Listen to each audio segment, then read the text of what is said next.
It is. That's the way I like to fish. That's the way I like to do everything. That's it. All right, guys. Hey, we're live here on Fish North Georgia's Thursday night. Livewell. We're so glad you guys could join us tonight. Got a great show in store for you. And again, if you watch it at a later date, hey, we love you too. I hope you enjoy it. Make sure if you're watching on YouTube, you click that like and subscribe button and that notification bell. Make sure you follow Fish North Georgia on all our social media. Everything is at Fish North Georgia. We're gonna talk late spring, early summer bass fishing. Got a great guest with Rob Jordan's in tonight. Very knowledgeable guy. I've known him for quite a while now. Definitely he's got the reputation of knowing what he's talking about. So we're going to jump into that, but let's go ahead and take care of our sponsors. Let's start it off as we do every week with Sonar Pros. Trent and the guys over there, 770-530-4505. By appointment only. Listen, if you want the best, take it to the best. If you want your install right, done clean and perfect the first time, take it where the pros go.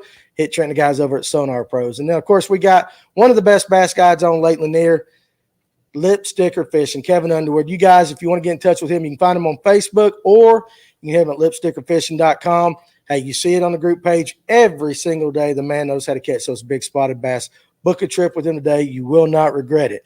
Then we've got our buddies at Evolve Rod Sleeves. Guys, I'm telling you, it's the best on the market. We're going to give away one tonight. Kevin's got a great question of the week.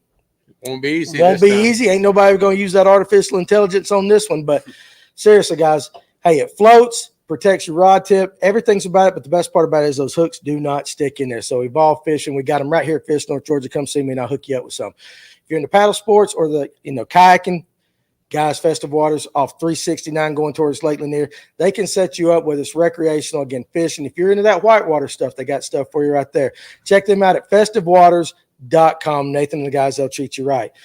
Money Saver Lure Retriever. Guys, there's a video coming out. I can't wait to show you this. This thing goes through the water like a torpedo. Yes, there are cheaper alternatives out there, but I don't know that there's anything better as far as getting your high dollar lures back once you get them hung, and I stay hung a lot. I know a lot about it. Money Saver Lure Retriever. We got them here at the shop. Come check it out. I'll show you a little video I got on my phone. Looks like a torpedo coming through the water. And again, if you're in the Jasper, Georgia area, you're looking for tires, brakes for your truck, the guys right behind me, you see the sign, Turner Tire, Brock and the boys over there, 706-253-3339. Family business. They're anglers.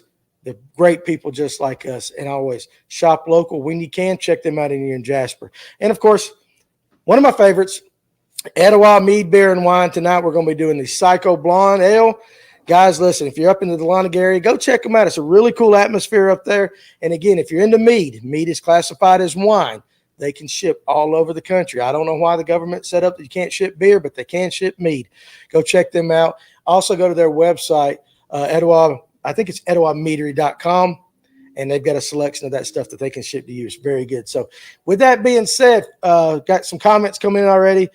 Fred Ashcraft, what's up, FNGO? Smacked them today on a frog and a 1.5 crankbait. Well, we might get talking to that with Rob.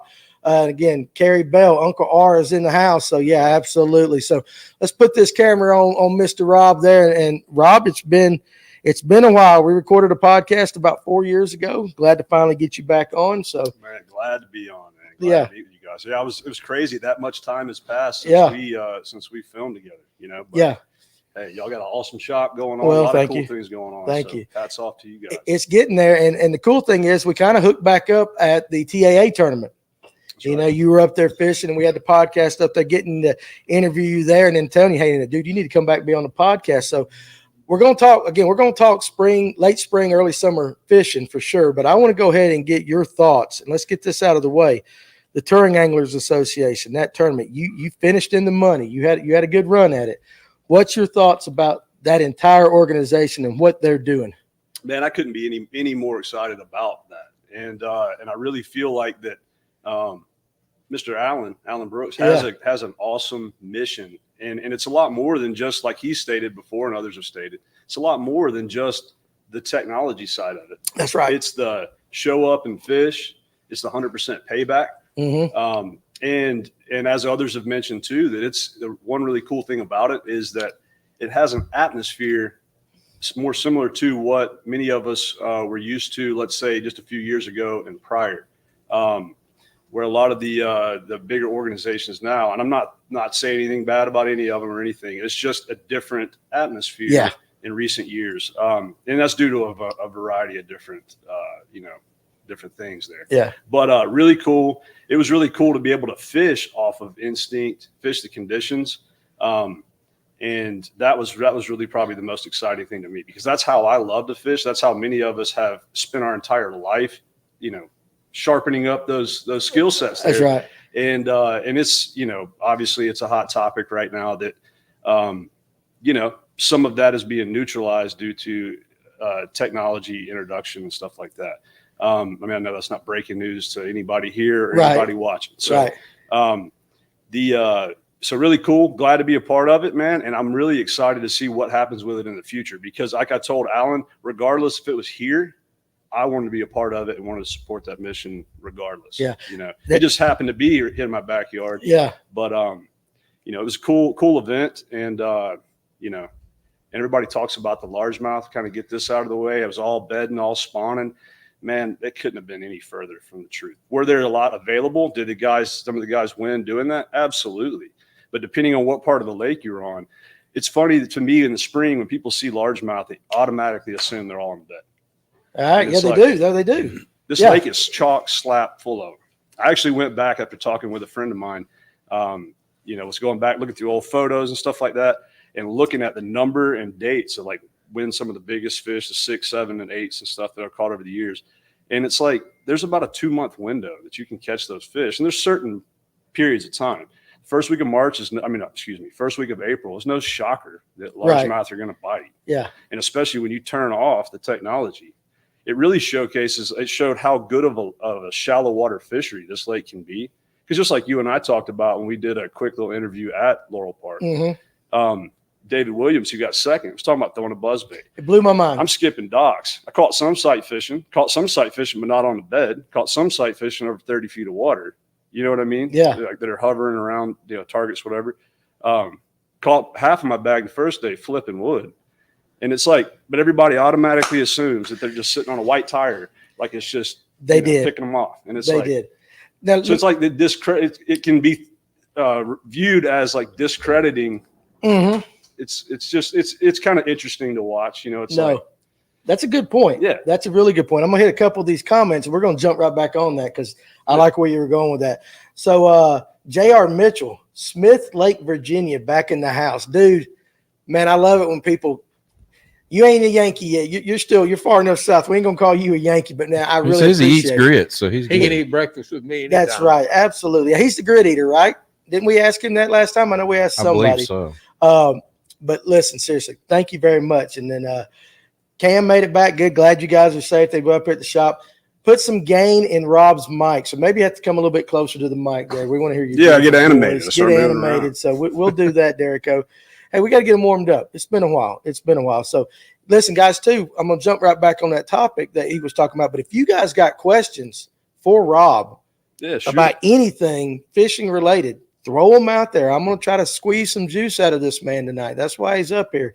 He's not up here because he's a dummy. He knows the lake. But back to that topic that you were talking about. We went in thinking that being on the lake a week before, we didn't see a lot of bedfish and all that. So we figured it'd be more the spotted bass kind of thing. And we were kind of like, we saw the largemouths coming in. But I got to reading comments on social media that it went from people raising Cain about forward-facing sonar to just automatically, well, they're just bed fishing. That's right. And they did. And I'm sitting there thinking, like, you can't satisfy anybody these days. They're just going to bitch.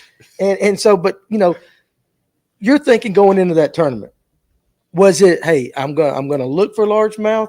Well, I'm going to do my spot thing. I know where they're supposed to be. I got enough history. What were you thinking going into that tournament? So for me, I'm going to fish largemouth. And guys that I've known for a long time or some guys that I've fished with, I always pretty much when I'm fishing a tournament at Lanier, I pretty much always fish for largemouth. Really? It's always been that way.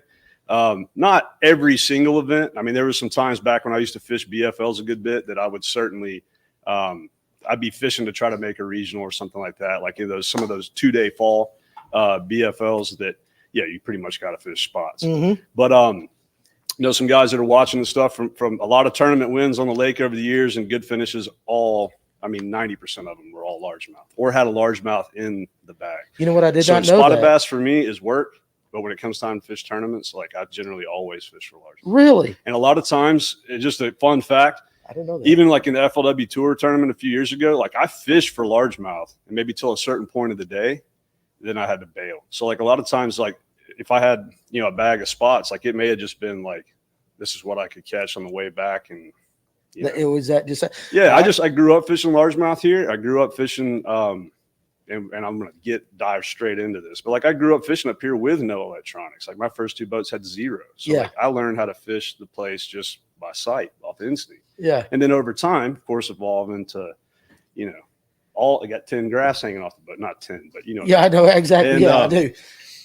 But yeah, generally speaking, I usually fish for largemouth a lot. So that's no big, big shock. You see your buddy Trent Palmer in the comments out there. Yeah. Rob catches dinks right there. So absolutely. So, hey, listen, that's why we got him up here tonight. That's exactly why we got him up here. But I find that, now I know we talked a long time ago, but getting more serious with this podcast, getting bigger names coming in here, you know, such as yourself and guys that fish it. All you ever hear is spotted bass, Lake Lanier, and it is a hell of a spotted bass fishery. It's world class. Man. It is, but you would probably be the first person. I know Ryan liked to fish for largemouth a lot, but as far as guests coming up, you might be the first one that says, hey, you know what? I target largemouth. And then if I have to go to spots. Yeah, so that's a little bit different. It's always been that way for me. And I know guys, like I said, I've known for a long time. I mean, they're used to that. I mean, they know that. I was actually talking to a friend of mine. He asked me, and we went back and we was looking at old photos, and like somewhere around 20 to 22 fish that I've caught out here over the years that are like high 6 up to 9.5 pounds. So a lot of big fish, but they're all, I'd say all but 2 or 3 were like all in that mid-March to first week of May window. And some other random fish at different times. But like I always like targeting. It's really like I like hunting where they live at. That's awesome. And it's interesting to me, you know. Like, I'll dive all into it, but fishing is hunting.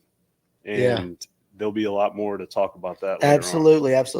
Before I see a couple more comments and questions, but all right, when the next TAA tournament happens, and I've been talking with Alan, and I can't announce it, it's going to be coming.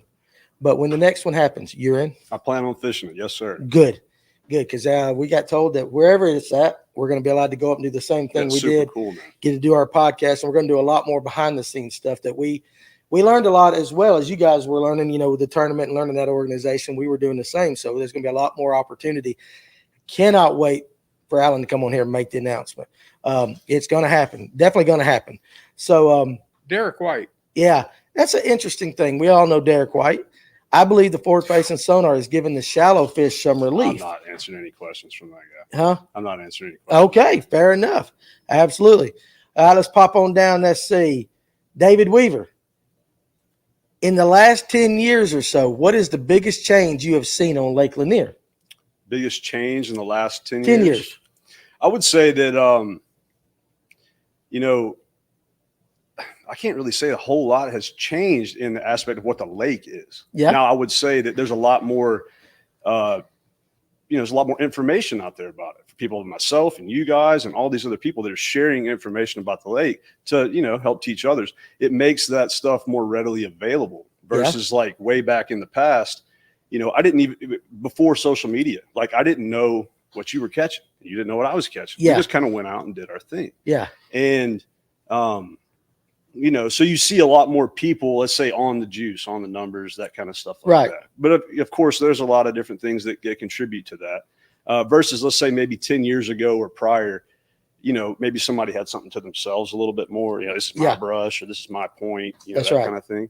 You can't hide nothing now. That's right. It's more about the little details, the approaches, the baits, you know, the boat position, the angling, you know, stuff like that. That's where the secrets lie. Right. You know, as far as the locations, it's pretty much, you know, common. So you think the biggest change is not so much what's going on in the water, it's what's going on above the water with guys being able to find more information and stuff. Sure. And I mean, not to, I mean, the obvious thing, the average weight of the fish has continued to, you know, bump up. So, so as far as that goes, you know, that is a factor. What I'm saying by that is like our average fish maybe used to be like, let's say 2.5, 260, something like that. Yeah. Like it seems to be pretty clear that in a lot of times of the year, that average fish now can be 3, give Right. or take. You know what I mean? A little bit heavier. And I know the lake stretches a long ways and a lot can change from one end to the other as far as average size, but I'm speaking generally from like Gainesville south. You know what I mean? Springtime, 15-pound bag, we already know that's good day of fishing, but it's not gonna do you too good in even a local jackpot tournament. Gotcha. So how do we pronounce this guy? What didn't we find out? E week 2. How did we say his name? I skipped Connor. We'll get to him, but I was going to hit it. Let's hit Connor. I think it's Iwi2K. Iwi2K. I didn't see Connor Hewitt's. Let's hit Connor's real quick. I want to make sure I get everybody's questions. And again, guys, hey, you know how sometimes it gets going a lot of comments. If we miss your question, put it back in, and we'll try to recycle back through.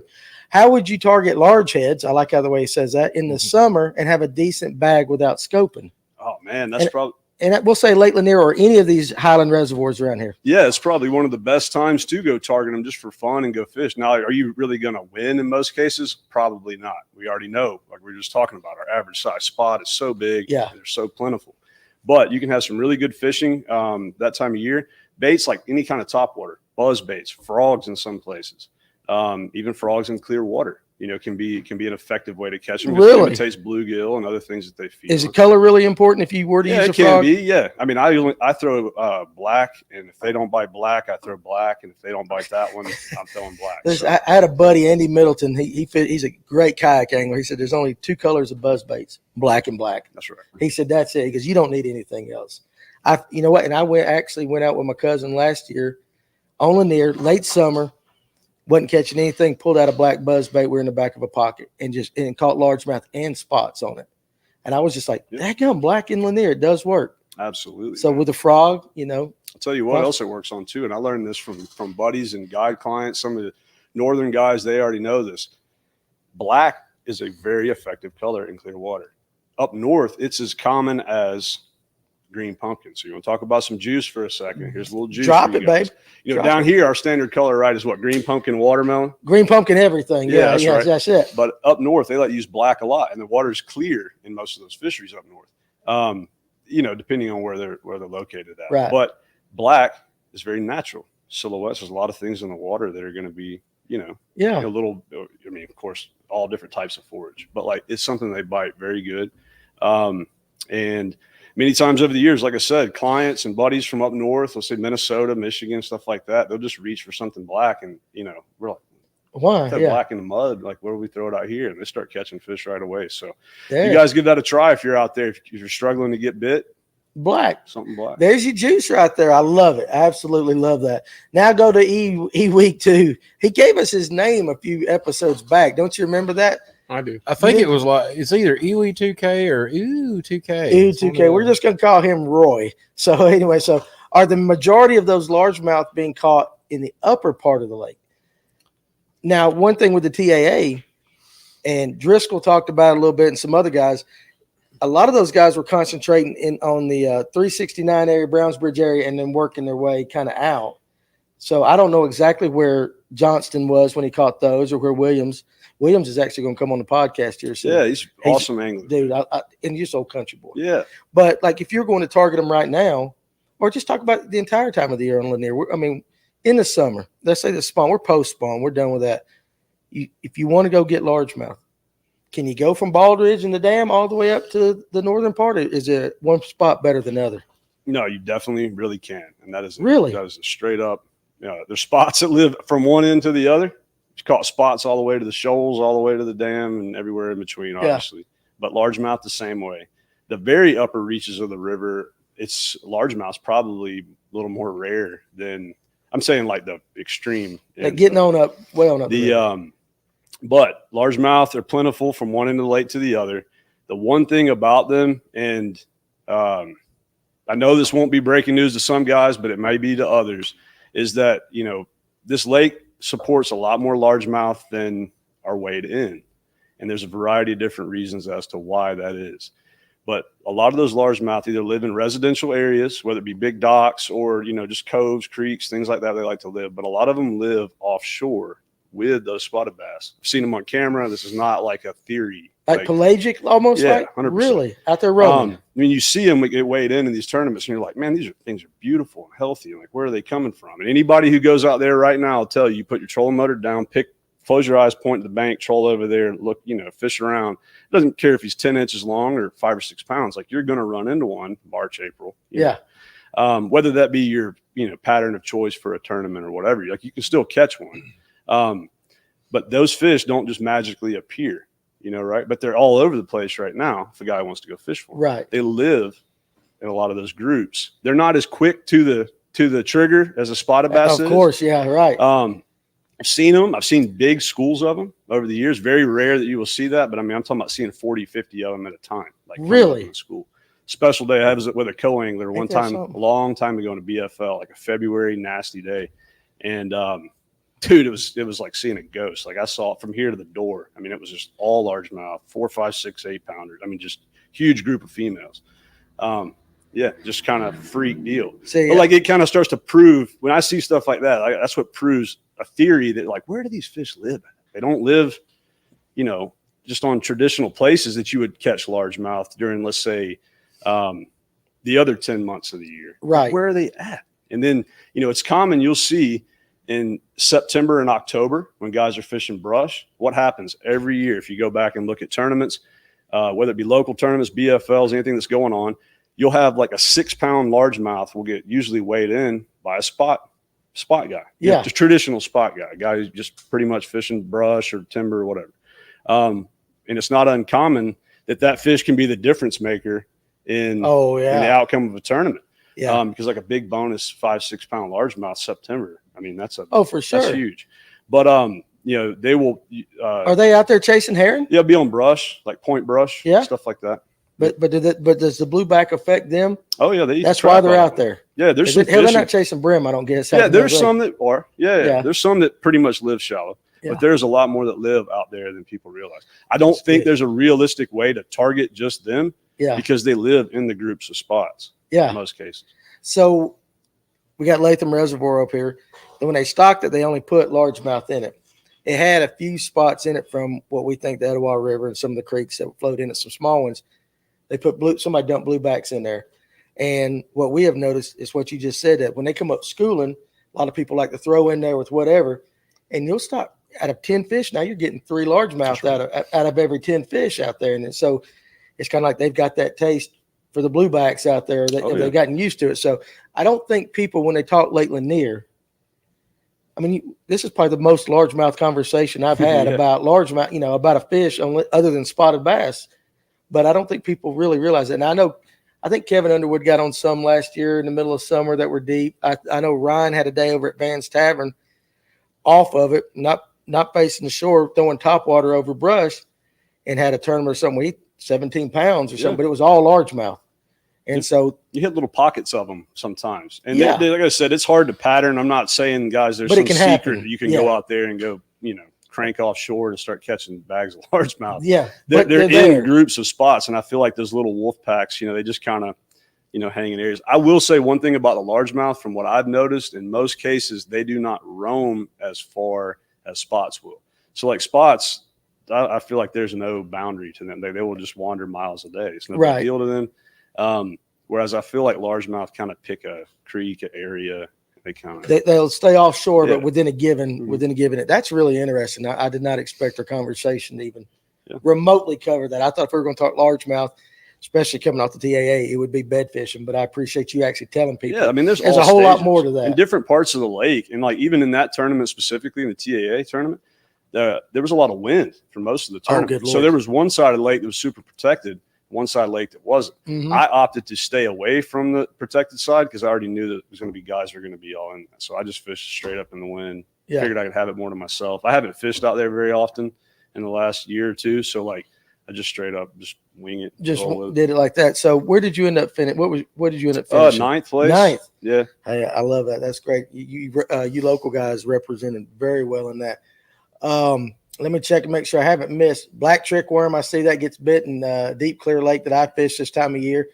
Yoga pants net in That's clear right. water. Yoga pants. Yoga pants. And it's Yeah. very dark. Yeah, me Yeah. and my buddy Belat, we filmed a couple of videos in the past throwing that in river fishing type stuff, super clear water. Yeah. Killer color, man. That's a color he named. So Yoga pants. There you go. I like it. Black in any diversity of water. Am I right or wrong? Because it seems that way, or could it be something that I could get too dialed into where it can affect me, or is that a myth? So black in any type of water. I guess that's what he's saying. you can't go wrong. Can't Black go and wrong. green, man, pink, any of those colors, you can't. Whatever the hell they're biting is what you need to be throwing That's right right. there. So black silhouettes, well, in all water clarity. Again, repeating, what you were saying. Ron Swinford, I'm glad you showed up today, buddy. Let's see. Largemouth that school with spots out deep typically will get under the spots as they slash balls of bait and pick off the hurt bait that falls down out of the bait balls. I mean, I believe makes sense. I believe there's a lot of truth to that. That makes sense. If you could pick, pull up old Brad Silvers right there. If you could pick only one bait to catch a 5-pound largie year round, what would it be? And so since he said year round, let's just pose that question. This is the only bait you can throw for largemouth year round. And you can use Lanier, Hartwell, whatever it might be. Whatever. Man, that's like a tough one, man. I mean, I'm sitting here, I'm bouncing between three different things, and I'm trying to, pick my final answer real quick. You can nail all three. What came to your mind? Some type of a topwater, because I could make the argument for a frog. I can make the argument for like a buzzbait. Buzzbait's a straight up largemouth catcher. Yeah. A couple of my biggest ones are on a buzzbait, not just here, but other places. A shaky head. I mean, a shaky head. Like, how are you going to beat that? I agree. My biggest tournament largemouth to this day was on a shaky head. Now that wasn't here. That was on another place, but a long time ago. Or like a square bill, like a shallow crankbait. Like a shallow crankbait. Yeah. Okay, that's interesting. I know that a lot of you guys know about the 12-pound largemouth that was caught out of Allatoona by was it Gayton? No, I'll get his name in a second. But anyway, he's probably watching now. I'm sorry, dude. I'm old. Your name popped back in my head. But it was caught on a shaky head. Mm-hmm. And just a monster fish. It was just a beast. But he said shaky head, and I was like, that thing right there. So, Rob, what are some of the other misconceptions people have about fishing Lake Lanier? Oh man, we have to do a whole podcast on that. Well, let's throw some of them out. We got. I'd say misconceptions would be that, man, you don't have to fish like ultra finesse all the time. Now there are certain times, you pretty well need to. Pretty well, you're going to need to. But I feel like the lake is more diverse, and I feel like the TAA event kind of showcased that. Yeah, it can be more diverse than it is perceived, maybe from the outside. People that don't live here don't get to fish here as often. So it can be more diverse. Different seasons definitely can change that. A low water year, man, you pretty well going to need to be fishing out, spotted bass type stuff. But we've had some high water for the most part for the last couple of years. We got low a little bit last year. Yeah, just for when they were working on the dam or something like that. But that helps to really have a productive largemouth, reproduction rate. Mm-hmm. And we're seeing the benefits of that from years prior when we had some high water. So like I said, it's no shocker that, there's a healthy largemouth group this year. Yeah. And we see that kind of dip and fall. It wasn't all that long ago too, that we even saw our spotted bass weights kind of ticking down. No like emergency, but like, it's just the amount of bluebacks in the fishery, and the size of those bluebacks at this point in time determine, and I know a biologist is going to roll his head right now, because they don't like talking about this sometimes. Right. But like, at this stage in the, let's say, evolution of bluebacks in this fishery, it determines the health of it. This lake will not be sustained off of thread fins, gizzards, and bluegill. Not the lake that we know it. That we know of as it is right now. Now, it went through a period of time where certainly kind of stepped back a second, where largemouth did take a big, downswing. That is the negative impact of spotted bass and herring in a fishery. Now we're decades past that now. And this lake is a special system coming out of the mountains, deep, clear water, great habitat for all these fish to really kind of everything to connect. Yeah. But like I said, we're seeing the benefits, the effects of a healthy largemouth population that has adapted to the blueback fishery. Yeah. You see a lot of them that are really short, really compact. That's characteristic of a fish that probably lives in open water. You can see the visual differences in our spotted bass here compared to some other regions, other parts of the Southeast, like the general shape of them. That shape is something you would see very similar in a saltwater fish. It's built for speed. It's really compact, big, wide fan tail. It's really interesting. And I've had this conversation with some biologists and different guys, different fisheries, different anglers. To me, it's really interesting to see how, like, over time, it's like, I mean, they're built for, built for speed. Because to get a herring, you have to, you got to work. Yeah, fast. Yeah, they're not slow You're not fish. Gonna lazily eat a herring. I think that what would be interesting, based upon what you just said. I mean, and Kevin, you can echo this because you come from Florida and all that. Because your largemouth down there probably look different than they do up here. They do. They do. If we could go back, hey, somebody went down the road right there. So if we could go back, say 90s, and look at pictures and see if we can kind of see that evolution of the spot. I could show you some, like that would be interesting. That would be some awesome. Pictures of. Wow. I'm working on some really big spotted bass replicas at my business right now. It's a project that I started last summer for some special friends, some guys that we know, and some guys from around the country to work on a set of, really big spotted bass. So a ton of conversations about this have been had over the years, but looking at a lot of pictures, because I'm custom building these molds, these replicas towards, their fish, because you can't just get 6 to 11 pound spotted bass replicas. You can't just order them off the internet. That's right. So, that's right. And so we talk about this a lot, and we're looking at some that are from California versus the shape of here. And you can see, like, out there, they have more of a lobe tail.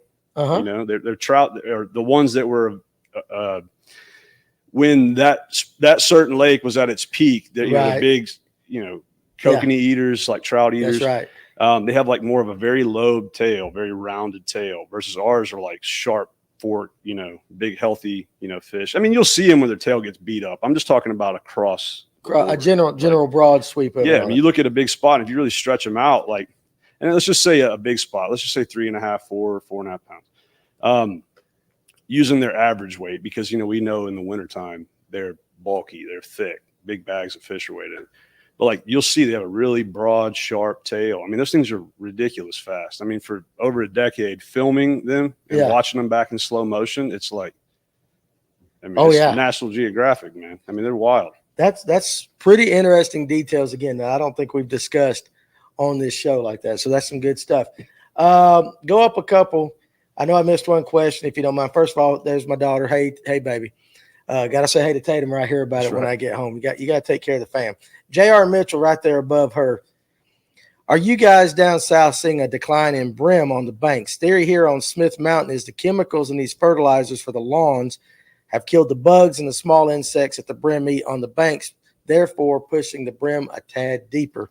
Thoughts?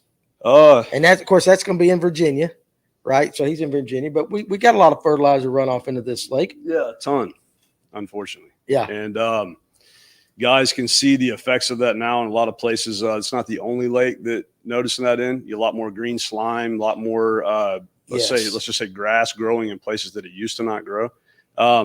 I feel like it's good for the fish. That short grass, we always just call it, like, I mean, it's just short, stringy grass, but it changes your approach to those places. Let's say if you were going to go crank them or drag a jig on them, well, you may have to adjust now, throw a drop shot or something weightless or something right over the grass. Yes. Now there's a lot of factors that would go into that. So I can't speak definitively to say what would cause that, but the gentleman, I don't remember whose question that was. JR is up there. Yeah. He's likely not wrong as the contributing factor to that. Yeah. But we do see, like, especially with improved technology, you can see small groups of fish hanging out at the end a little bit deeper, maybe to fall in line with what he's talking about there. Small perch, brim. But we have always seen brim on this lake at certain times of year. They will get out in brush and stuff like that. Your small, like, your small 2-finger brim, young ones. And there are some that certainly do live around the docks and the coves. For sure. But there's certainly a lot of different species of sunfish too, and some of them do tend to relate more deeper. Okay. So, all right, so there you go. So black is a superior color on Alatoona. There you go, Kevin. That's for you. You and Tim are down there on that lake a lot, so keep that in mind. There's your tip for tonight. Greg Sinclair too. hey, I Sinclair? see one right here. He said no jig love, and I'm sure he's probably talking about the that's James. the big largemouth. And you know what, man, I'm calling that out because you're right. Like I don't even know how I left that out. Honestly, for a 5-pound largemouth, how can you beat a jig? You So, can year round. I'm going to call that one out. That he's right. As though James. So yeah, he's all right. We let him show up every once in a while. He's a good dude. How about right there under that? And I think you kind of answered this, but you can recap it real quick. If you could only throw 3 baits on Lanier, well, we were talking largemouth. So now I think you might be just talking in general on Lanier. 1 topwater, 1 bottom bait, 1 moving bait. What would they be on Lake Lanier? 1 topwater, 1 bottom bait, 1 moving bait. And I think that would probably work on any of these lakes from Alatoona north all the way up That's to right. Chattooga. Yeah, so man. any of these north towards So the we're lakes. gonna have some type of a jerk bait. Got to have that. That's going to be one of my. That's going to be it covers a lot of the year. I'm going to go with just a shaky head on the bottom bait. Can't beat that. I had to give the jig a little bit of love a second ago. Yeah, Jig's always a good choice, but day in, day out, all angler experience levels, a shaky head is going to be some variation of a worm. It's going to be a good bottom choice. And then we're also going to just have some type of a walking topwater. Bright, shiny, can't go wrong. Don't care what brand. People ask me all the time what my favorite one is. It's like whatever one's tied on. Like it's about making him bite it. yeah. There's times and scenarios that I'm going to lean to one that's this shape or louder, more hooks, less hooks, smaller. But like literally I will tie one on throughout a season and just literally burn it to the ground.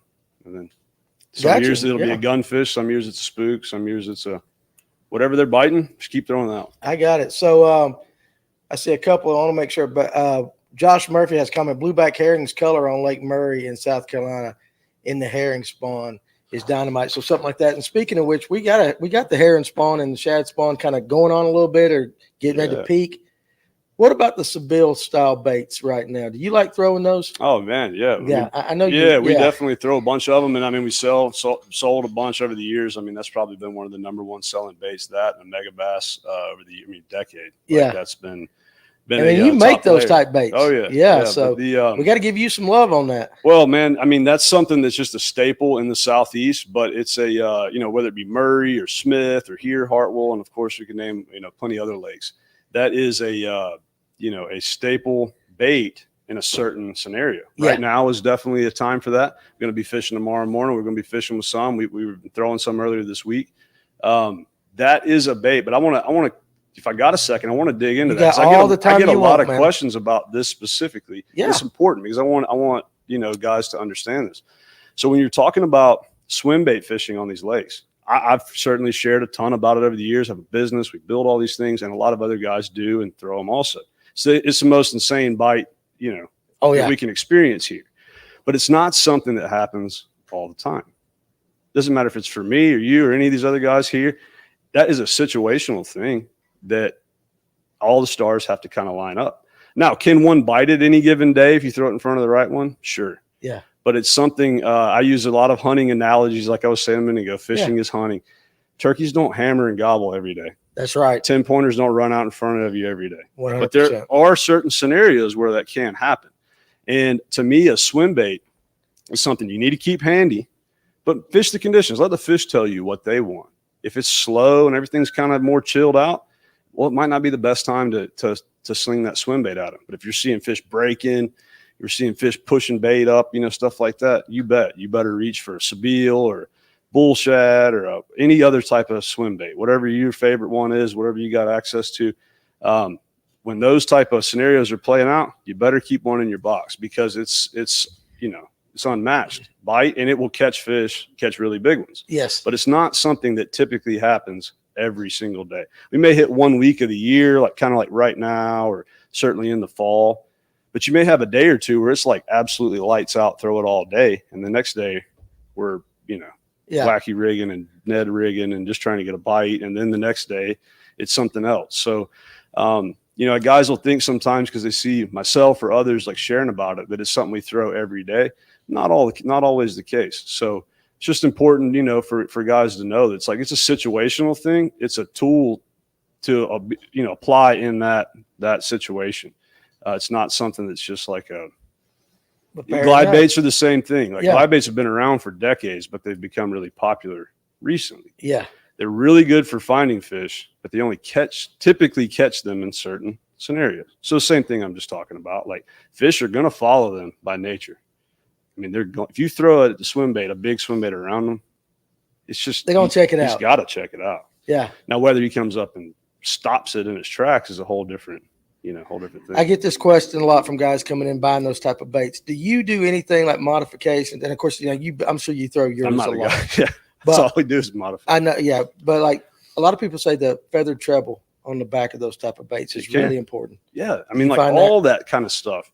I'm just be kind of generic about it because my business is like totally modifying and designing baits for all kinds of situations. But like all of that stuff matters. And different scenarios may dictate certain things. I prefer a lot of times something with no feathered or soft tail, but then there's times when I do like those.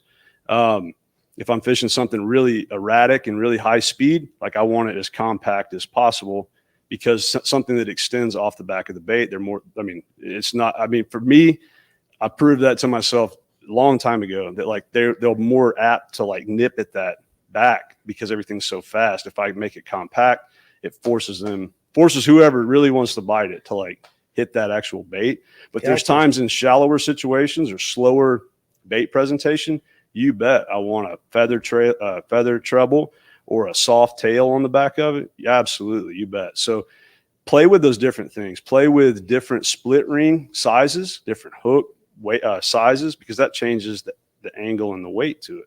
So those are just simple modifications that guys can do that come in the store or you know, guys that are watching.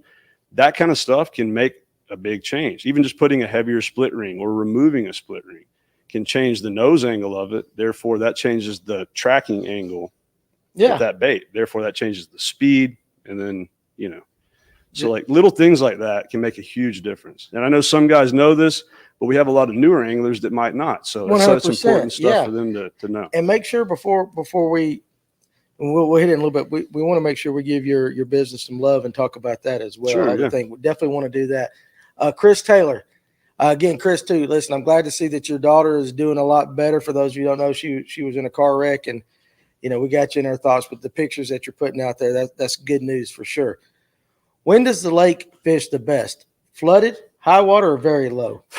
Man, you can make an argument either way. I really feel like you could, because certainly when the water's low, condenses them. Yeah, know? For sure. And then when we got the water that's high, well, that opens up a lot of different bites. And like we were just talking about so far, you know, guys catch them on a buzz bait or a wacky rig and all up on the bank, and guys still catching them out.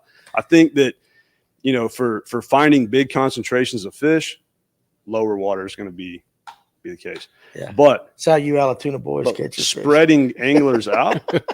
Spreading anglers out. Right. Having more room to yourself. Yeah. High water. So. But like sometimes, like you jokers over at Alatoona, when it floods, it gets up there. I hear you guys fishing on picnic tables and stuff like that. It gets that high. It does get that high. It gets up into the things. Now you've heard him all the stuff he's been saying. You're the old sage here. What do you think about all of what he's saying so far? A lot of good juice. It is good juice. A lot of good juice. Any questions come to your mind before I hit back on the comments? Soaking it all in. That's what he does. He sits here and he absorbs all of it. Hey, that's a smart man. Oh, he'll come up with one. I'm telling you, he will before it's over with. I love the trivia questions. Sometimes I hear him in my shop as I listen to the podcast. Dude, and I'm like, right on. You wait till you see the nights. All right. Last week, they answered it so quick because them guys have figured out that they're using the artificial intelligence. And when he's asking, they're typing it. He's got you guys tonight. He's definitely got you tonight. Frank Arnold from North Carolina, man. Hey, appreciate it. Again, I love it when guys from outside the state jump in. Pull up old Kerry Bell right there. Or actually, go one above him. I'm sorry, real quick. TKR. Not familiar with blueback, but will burning a spinnerbait catch them? I always hear about fast-moving topwaters and flukes. The old spinnerbait, tried and true. You bet, man. So I can think of some of my earliest memories back. I say earliest memories, but when you're really kind of getting dialed in, fishing some early tournaments out here, you know, long time ago now. But catch them on a fast spinnerbait. catch them on some of Ryan Coleman's spinnerbaits back in the day. Yeah. Still throw them to this day. That is a killer bite. And it's like a big smallmouth bite, like Great Lake smallmouth. It's not as popular anymore because of, the styles of fishing that are conducive with the technology. But like those are unreal bites. So guys, if you aren't fishing a tournament and you just want to do something different than a jig head and a minnow, like tie one of those things on and go have yourself a good time, especially when it's really windy. Spinnerbait bite, man, they will absolutely clobber that. Now, I'm not saying it can't play in a tournament, but that's a whole nother conversation in itself. It kind of focuses you to have to fish this way because that's right. If you're not, you're going to get steamrolled. Now those hidden weight spinnerbaits that he makes, man, they're meant to be burnt. Absolutely. Yeah, they're not track really true. You can bend the wires, play with the configuration of your trailer, and get it to just. He makes a hell of a spinnerbait. There's no doubt. You thought that mini me. Mini-me. Yeah. And there's a lot of others too, man. That thing's been around for 20 years or better at least. Yeah, it's been around, but it's very popular and it still works. Yeah, high speed, and I love fishing baits really fast. Good Altoona bait? Yes, it is on them points. This is a spinnerbait question for me. Sunny versus cloudy days. Let's just say you got a little wind on both of them. What color blades? Because I know with his spinnerbaits, he's got all different kinds of colors. Yeah, he's got some awesome blades. He does. He's got them.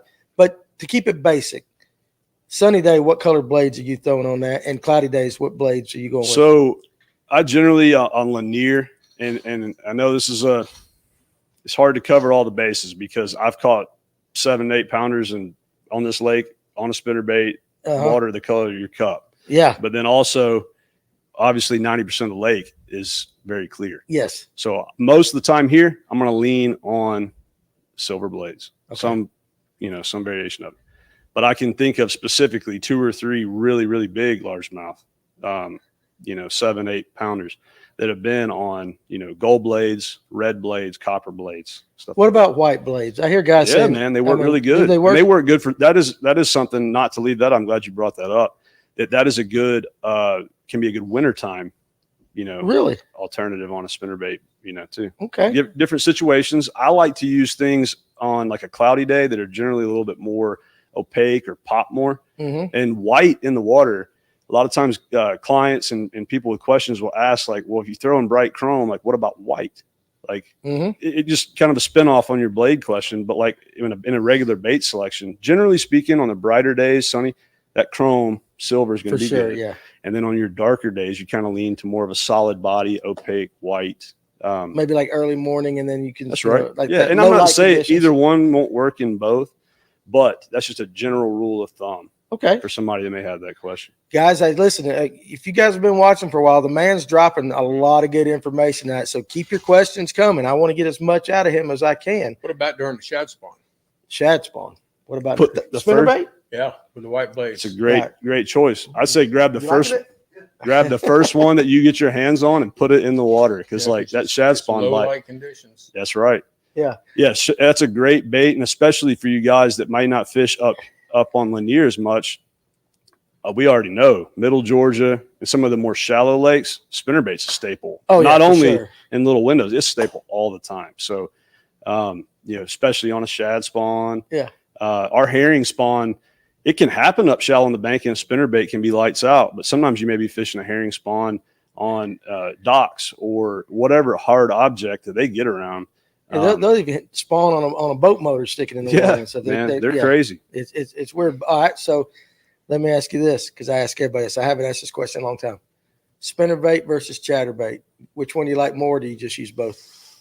I use both. I mean, I've caught a lot of fish and had a lot of success on the chatterbait. I was speaking about this with a guy I was on a trip with yesterday. We were talking about chatterbait fishing, and he was just generally asking me if it was just a colder water bait. And I was telling him about having a really good finish in the All-American a few years ago, 90-degree water, catching them on a chatterbait. So like it can be applied all over the place. And a spinnerbait can too.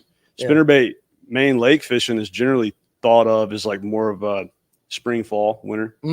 But in other situations, I've had a lot of luck with it in the summertime. Mostly in a shallower situation. But it can play all the time too. So I think they're different baits. Obviously, a chatterbait, you can access places sometimes that are harder to access with a spinnerbait. I mean, you can skip a spinnerbait, but not as a chatterbait is much easier, especially if you got your trailer, selection right. So for sure. So Let's see. Ron Swinford up there. The build of the spot. We're back to the build of the spots on Lake Lanier. Looks like a lot of well-fed spots from the Coosa River. They chase different baits, but they can really move. So, yeah, that's one of the things everybody, when Rob or anybody holds up a picture of a really healthy spotted bass, those fish, they're footballs. They're just amazing looking. The guts on them are just, you So can tell healthy. they're healthy. So, let's see. Coosa spots are meaner, but Lanier spots are bigger. I've had that argument It's with the same people. thing. Yeah.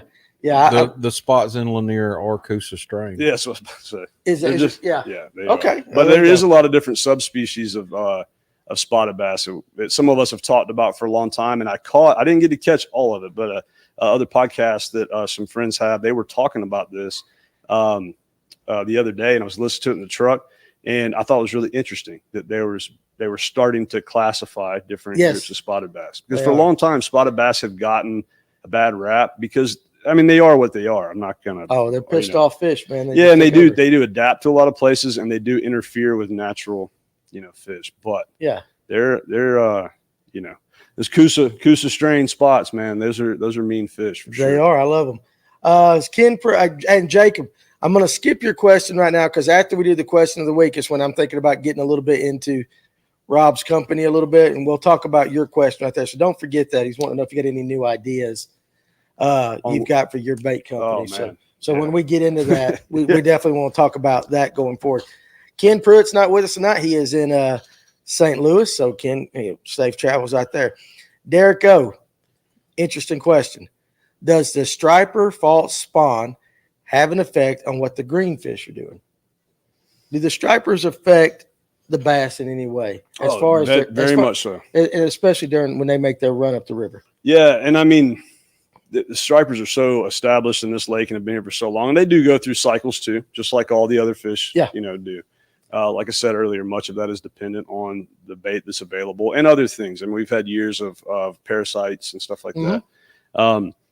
But I can tell you one thing for certain: biggest spotted bass in this lake, and probably the largemouth that we don't see, they're under and around the group, are oftentimes with those stripers. And I find in most cases that the size group of spots, the size group of stripers that the bass tend to be around the most, in my opinion, striper guys may have a lot more insight on this, is that 10 to teen size striper, which is the more common good size striper that we have. Right. But that cycles through. I mean, we've had years where, man, we catch 20 pounders and they'd catch 20 and 30 pounders all the time, maybe say a decade ago. Right. So that may answer that question. 10 years ago, you catch a 20, 25 pound striper bass fishing, not say all the time, but it was like, it would happen. oh, he caught one today, I'm gonna get one next week, you're gonna have one. Yeah. But now it's more like 10, 12, 15. And you find that's where they congregate. They're always around them. I mean, even right now this week, I mean, everywhere that I'm catching fish around bluebacks, there's stripers all over the place. Interesting. So kind of spinning off from his question about the false spawn, I'm not convinced that all of them go up the river to do that. Okay. And because, I mean, I could go on all day about it, but like I've caught several stripers, 20, 30 pounds, more of them several years back in the middle of nowhere by themselves, maybe going through that same process on a lower end creek, let's say. Yeah. Not necessarily going up. I know that there's one, man. It's so crazy that I caught one on a spinning rod one time by pure accident. It was like upper 20s. This is probably 2010, 2012 time frame. That same time of year that they're going to be up at Lula or Chestatee, whatever. Right. They're, that's where they should have been. Yeah. There's groups of them other places too. So, I don't necessarily say it doesn't negatively affect the bass in that capacity, whatever they move, but they tend to stay around those bluebacks too. Okay. Hey, that's great. So, Collins is back. He said, how do you differentiate that? I'm not sure exactly, James, what you're talking about on the I differentiate. think he's talking to somebody in the comments about Oh, okay. So he's in the comment section. So, hey, listen, sometimes conversations go on in them comment Got sections. some side chat going It's a little on. side chat right there. So what's the best DT6 color? I don't stunt or something, whatever. I can't say anything tonight. Lanier DT6 color. Yeah. Gosh, I could. You're definitely going to go through your fire crawl colors, those type Yeah, of something like colors. that, man. Maybe red in the springtime, but I just say from a couple of weeks ago back, red can be a really good one. Anything chartreuse. I can't put my finger on one specific color other than I would say a herring color if I had to For just sure. say that. We certainly have sold a lot of those over the years when we used to do a good many of those. But a craw, herring, Your basics, yeah, the things that you're going to just work. put it in your hand, put it in the right place, and you're going to have luck. But that is a really good bait. Rapala makes some good crankbaits. Absolutely. David Weaver, love the juice, great information. And I knew I was going to get it out of him tonight, so he's giving you some good stuff. Right below that, Brad Silvers. What you shaking your head at? You look like you're starting to laugh. Oh, Kevin's the sponge. Yeah. We just got to reach over here and make sure he's Never breathing. too old to learn. Yeah, that's right. So what is the spawn time difference between North and South Lanier? And I think that's an interesting question because typically the general saying is starts at the north, works its way south. That's what a lot of people say. But like when I was talking to a lot of guys, especially the TAA guys and a lot of guys fishing, this year they said it's just kind of different. Everything's a little messed up this year. And I've heard several of them say it started basically mid-lake and worked out this year. What's the normal? Well, I mean, I would say normal. You're not wrong. Generally, things on this lake in the past, they generally tend to kind of gravitate lower. And if we think about that, there's obvious reasons why. Deeper open water, it's going to be cooler, it's going to be clear. Yeah. So it's slower to warm up. Right. Just a general thing. You can make a lot of you could go a whole other But direction. that's a good broad stroke with Yeah. that. But two, we always got to think about it, guys. The direction that the orientation that a side of the lake or something like that is going to collect more sun that time of year. So like, it's just the way the world works. Yeah. So if you really kind of do your research and just kind of playing around, and also too, different bottom composition is going to warm up faster also. So when we're talking about the group of guys, especially that was here in the TAA, and this is not taken away from any of the guys locally because they're as good as anybody For is sure. in the country. But those guys are in tune with that. They're going from lake to lake to lake to lake to lake to lake, week after week after week, That's year right. after year. So like there's certain little things that'll stick out that's like going to that pocket, going to that pocket, skipping those and going to that one because of certain types of, whether it be rock or different bottom, that stuff warms up. And a couple of degrees in a fish's world is a total different thing, versus that 58 and 61. That's that tip point, For sure. Yeah. So, Okay. you can find them all over, but you'll see fish spawning on this lake in most cases if you wanted to go look for them all the way into June. I mean, I've seen that. Yeah. And actually the ones that we saw. They're hard to catch. Yeah. And the cycle's really quick. But It is. And that's generally, though, we've seen those fish on the south side or, yeah, for the that most I've part. seen, the ones that really late spawn.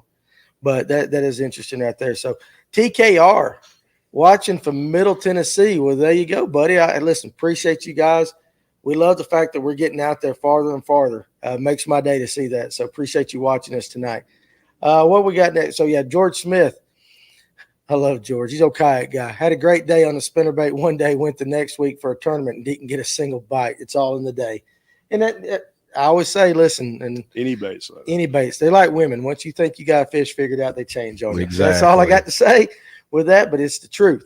Ron Swinford, Mini Me, War Eagle, Screaming Eagles are great smaller profiles for burning. So there you go, guys. If you're thinking about that spinnerbait bite, I know the man to my right loves those War Eagles. Me too, No, man. you're Terminator guy. Terminator. Excuse me. I'm sorry. He's a Terminator. He Those are is. good ones. It is a good one. He bought every one of them on eBay, I think, like that. So white blades on an A-rig in winter is fire up here in Virginia. So See again, that? that makes sense because you did say something about colder. Yeah. Yeah, because you It's made that just- comment right there. So, all right, guys, hey, I'm going to hit one more question, and then we're going to do Kevin's stumper question of the week. Joshua Murphy, do they still sell red copper blades for spinnerbaits? It's a good question, man. I have a I haven't ton seen of a red one. tackle, personal tackle outside of my business stuff. So like, I don't know if they still make those at all. Yeah. I don't know. I mean, I have a good mini that I would use. They're good in like Florida situations, like in tannic water. But they can be really good in really dingy water too. Okay. All right. There you go. So, all right. So that was Joshua Murphy. So we'll get to the next questions after that, after we do this. Now, again, here's the question of the week. I'm going to go ahead and tell you this. He's going to read the question. There are four answers to this. Pay attention because here's what we're going to do tonight. He's only going to read the question once. So you guys using that artificial intelligence, you're not going to get another chance to type it back in. So you're going to hear it one time. And the winner of this, as the guys judge it, they're going to win an Evolve rod sleeve. I'll get with you. I'll ship it out to you tomorrow. And another thing, too, if you're watching on Facebook, I always encourage you to watch on YouTube, because if you type in a question at the same time a YouTube guy types in a question, YouTube is always going to put their guy first in the comments. I didn't make the rules. I don't know why. So for an Evolve rod sleeve, and it's going to be a regular one that'll fit a 7 foot 7.6 rod. All right, Kevin, you ready? I'm ready. All right, guys, here it is. One time. Here's the question. 5 of the first 7 BASS tournament winners were from the same city. What was the city, and who were the guys that won the first 5 of the 7 tournaments? That's a good one.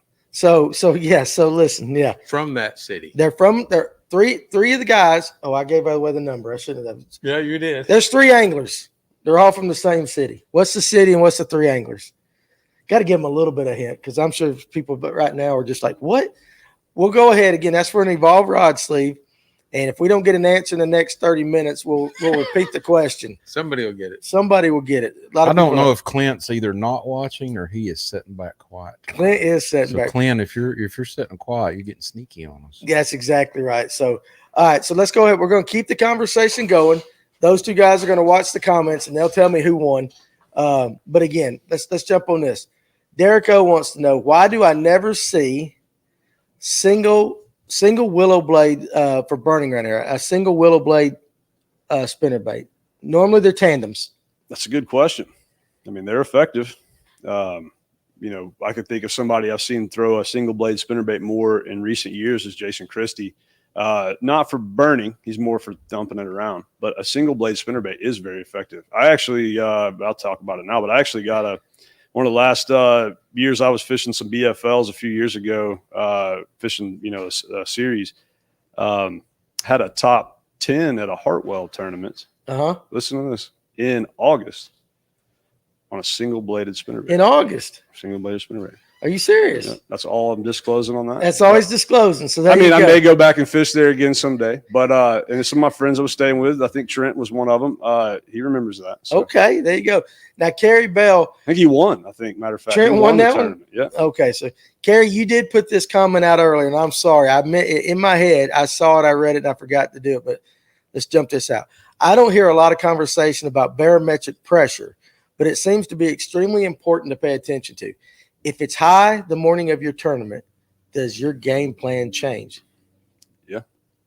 Or did you know the night before it was going to be high? Yeah. How do you check it going into the tournament? tournament? I have spent most of, and Kerry would know this, but it's something that people do ask a lot. Like I have spent 90% of my life outside. So it's like you're kind of like in tune with the weather. A fisherman is like the best weatherman. Yeah, he's uneducated weatherman, but he knows what he sees in patterns of the weather and how fish and animals respond. So generally speaking, a high pressure situation, they're not generally as active. It's not a universal rule across the board, but typically in a low pressure scenario or in a scenario where some weather's moving through, a lot of times that is when we start to see off weather. And something I talk about a lot. A very clear, still day, Lake Lanier. It's not good hunting conditions. Somebody may say, well, what are you talking about? We're talking about fishing. Well, what do fish do? That's all they do is hunt. They hunt, That's all they do. Yeah. They make babies once a year, and I think it's an inconvenience to spotted bass most of the time anyway. They just kind of want to keep eating. They do. So all he does is hunt. That's all he does. His whole life is just hunting. That's all he does. It's not a good time for him to exert all of his energy. He doesn't have he didn't have a good smoke screen, man. So if you get a cloudy day, you get a windy, choppy day, they tend to be more active because that is a good time for him to take advantage of trying to. And that's, like I said, it's not all the way across the board. You're going to have clear days where they're blowing up too. So I don't want anybody to go crazy being like, that's not true. But that's as a general rule of thumb. Yeah. I saw a big ass turkey you killed the other day too. Yeah, man. We're going to start a hunting podcast as well. We're come back and get you on the hunting stuff. Yeah, we're going to expand, guys. There's a lot more coming. Have we got a right answer yet? We don't have anybody close. Guys, listen. Hold on. I may have one close. Good. Whoa, hold on. What's up, Corey? I see Hold on to that fall. Where's that at? Oh, Corey had it. Yeah, there you go. And yep, you do. Who's the winner? or do we have a winner? Terrence Taylor. Terrence Taylor, right there. I want to hear this. I think I know a little bit of it, but I don't know all of it. So the Bill Dance won 3 of them. Gerald Blanchard won 1 of them. Yep. Carl Dice won 1 of them. So that's 5 out of the first 7, and they're all from Memphis, Tennessee. How about that? Those are great questions. I've heard a few in previous podcasts, and I'm like, that is dude, listen, wait, this like every time he's got, for some reason, my phone picks up every time he edits a question. Because he does, I guess somehow we got our notes linked, and like I'll be sitting there in the middle of the day, nothing going on, my phone will ding, and I look down, and it's like a Monday morning. Kevin edited questions, so I'm like, he is thinking about this like all the time. So let's get this. So anyway, Terrence, what you need to do is either go on Facebook and direct message me on Messenger, Danny Pruitt. Hit me there with your address, and I'll make sure I get you one of those out. And if you give me some way to contact you, I'll ask you which color you want, and we'll handle that tomorrow. And again, thank you guys for playing with that. Let's answer this question, and then I want to get to your business a little bit. When do you throw that jig head fluke I've seen in your old videos? Well, it's interesting. So I don't post that much anymore. I'll post some, but I don't post as much in the last couple of years for several different reasons. But I thought it was really interesting. And I do have a clip that's separated from a video where it shows a jig head and a fluke. Yeah. So Z-Man streaks. But then obviously in more recent years, man, that's dominating everything. Yeah. It's always been a good selection, well before my time too. I've heard guys that I would say that I would call old school guys. Well, now I get called that, but like, you old fart, right? Yeah. But I mean, guys that I've looked up to when I was a young fisherman, and they use that a lot up here. Some variation of it. Yeah. Then obviously a fish head and underspins kind of took the stage for many years, and they're still always, all these are still good choices. But the video that he may be referring to, that was a really good bait choice for me as a guide in those kind of weird times of the year, like that August, September, where like one day can be really good, and the next day it's like not that great. Right. And we used to use that a lot, especially prior to Forage Scan, to where, I'd hand it to somebody and they would, vary their countdown, vary their retrieve, a couple pops, or, more aggressive, just kind of let the fish dictate how they wanted to work it.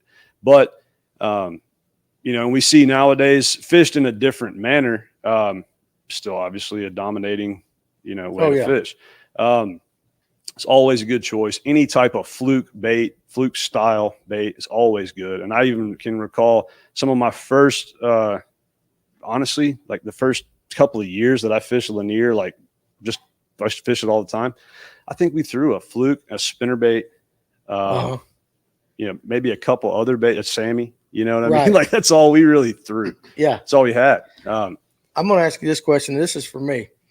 Talking about jig heads and all that. And we know underspins are popular and all that, but in recent times, I know a lot of other guys have gone away from the underspin back to a more traditional jig head on those type of baits, whether it be, you don't throw a fluke on those very often. I know some people do, but like with your Kitex and stuff, it seems to me, and just watching the store and guys coming in, that a lot of guys are going back to the traditional, just even a ball, the tungsten heads that have no flash. Do you use underspins? And if you do you prefer the underspin over just a straight jig head, or does it matter when? To me, it's fished in two completely different manners for the most part. I'm not saying you can't use them in both. I'm also not trying to be overly complicated, but I could go complicated. That's all you want to do. For me, when I'm fishing an underspin, I'm traditionally just going to fish this on the bottom most of the time. Okay. And I mean on the bottom. I don't mean close to the bottom. I'm talking about like never leaving bottom contact for 70 to 80% of the retrieve. That's interesting. I've caught them other ways with it, but that's when I'm going to typically reach for it more. It would be like a winter situation or whatever. Whereas something that is doesn't have a blade attachment to it is generally, for me, it's going to be used some part of the water column, not being on the bottom. Can you slow roll a Kitech or something on the bottom? Sure. you need to know what you're throwing around, or else you're going to be retying. Same thing with For a fish sure. head. Yeah. But for me, like, I'm generally fishing it so slow that, like, you shouldn't hang up a ton. Now, windy days can affect boat control and line angle and stuff.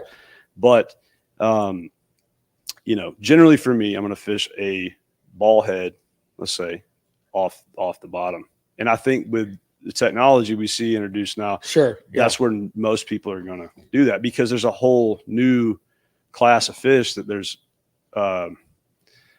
widespread access to. Let's just say that. Does that bait pop stuff and like that work?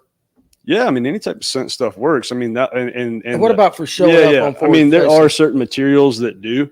I guess we can get out of the canned answer and say that now some of that stuff is straight up. I would rather you be honest. Some of that stuff is straight up a marketing gimmick. If it's bullshit, I want you to call it for that. I mean, I build them and know what materials you're going to retrieve. And now there are some that are. So I'm not like discrediting Bait Pop or that brand. So I don't want to clear that up. But there are a lot of that stuff where they just slap scope on something and everybody. They do. And I understand it's business, it's marketing. I mean, they're doing what's right. But some of that stuff is kind of a gimmicky, you know. Yeah. But just to clarify, no, I'm talking about Bait Pop. Not talking about Bait Pop. He's not talking about Bait Pop specifically. But I find that I tell everybody there's two types of baits: those that catch fish and those that catch anglers and products like that. If you're wiping stuff on your bait to be able to see it on Forward Scan, like, you probably need to get up with Trent.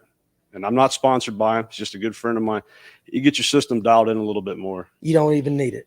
I mean, I know that costs a lot of money too, but I'm just saying, if you're worried about wiping stuff on there to see it better, it's like that you could probably focus your efforts other places. That's all I'm saying. No, that's a great answer. That I'm glad you said. And anything that we say, like, seriously, if it's BS, I want you to call it BS. Yeah. No, I want you to. I'd rather my guys that are listening to this hear what's going to help them instead of them wasting their time.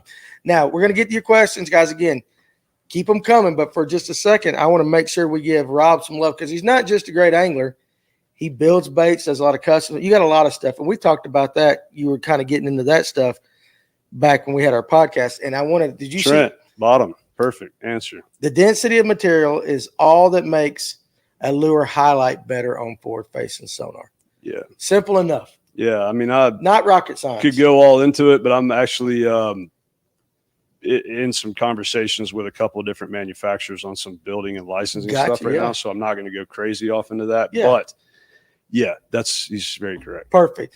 There was a comment, and I'm getting ready to do this. Go on up from Corey Harity, because you owe me a commission. You owe me a commission right there. I remember seeing Rob on this podcast a long time back. That led me to booking a couple of trips with Daughters and him. Definitely one of the best guides and bait makers in the industry.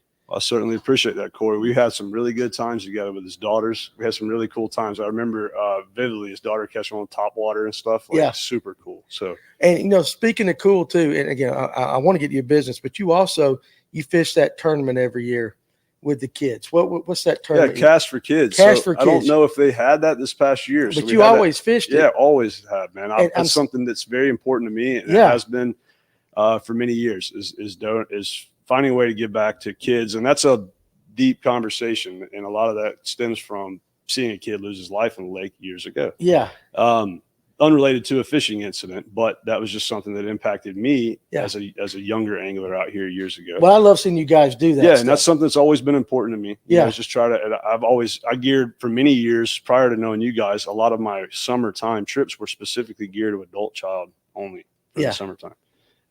That's only, but primarily because you could drop shot with them and bait fish with them and just have a good time, fish in the evenings when it was really hot, stuff like that. I always enjoyed that because for many reasons beyond the obvious fact of seeing kids get out there fishing. A lot of times they were easier to deal with than all of us guys. You know, we all for sure. You know, you might just want to get a 3-pounder. He wants to catch a largemouth. You want to catch a spot.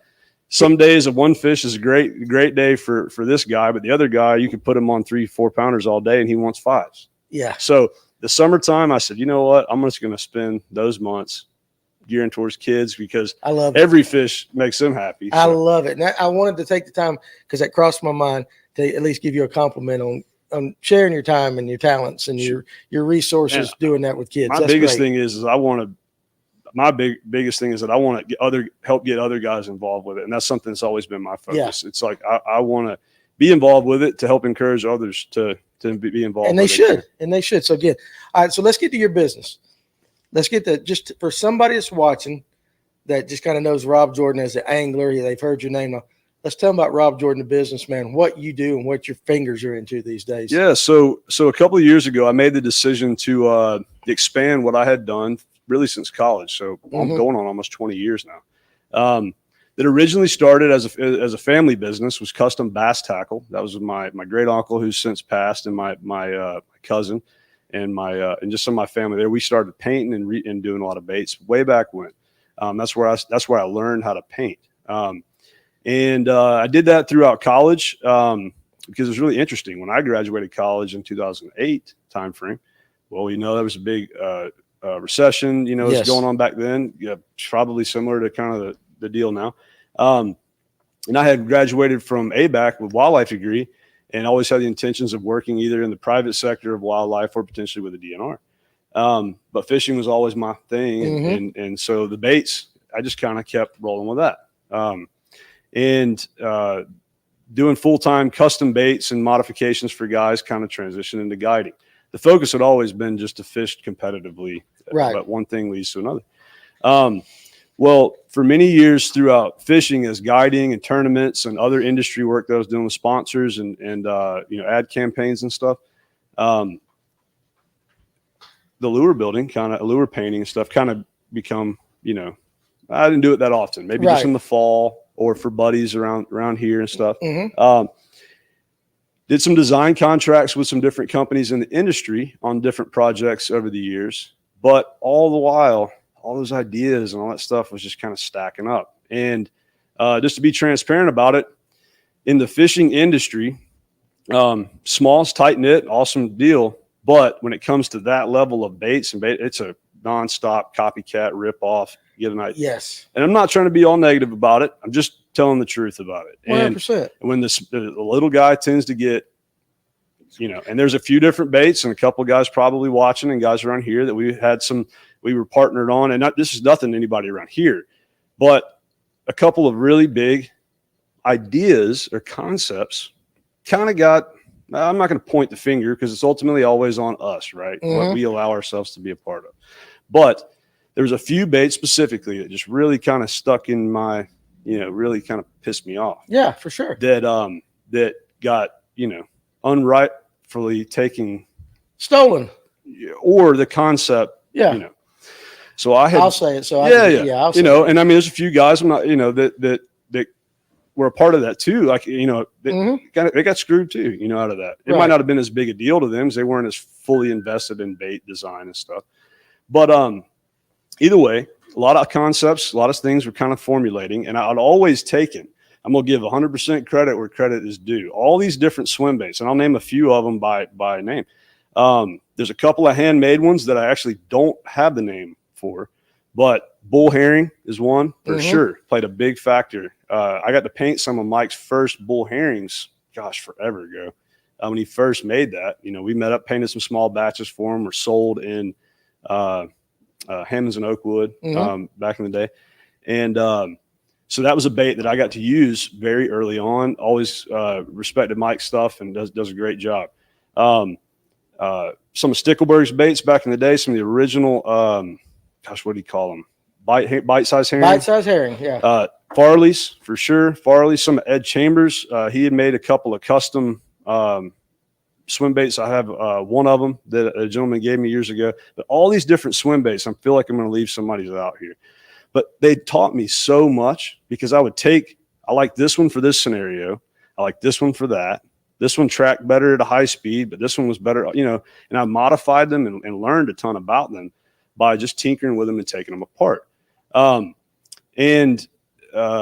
Man, like I said, and weighting them and doing all different types of modifications to them just on my personal time as I was painting baits for some other guys. But that kind of started to formulate, well, how do I take all this and put it into one herring bait that I like, that's built for the way I like to fish? And then, of course, it just started snowballing. Yeah. And so when I first decided about the last time that we met, it was about 2019, 2020. was like, man, I'm going to take this one bait. It's 44, so 4.5 inch herring. Then I'm going to take this. I want to work with some other manufacturers, some contacts that I had from other design projects in the industry to have it produced for me. Be able to sell it in conjunction with fishing and all that. Well, what happened shortly after 2020 started? The whole world turns upside down. Right.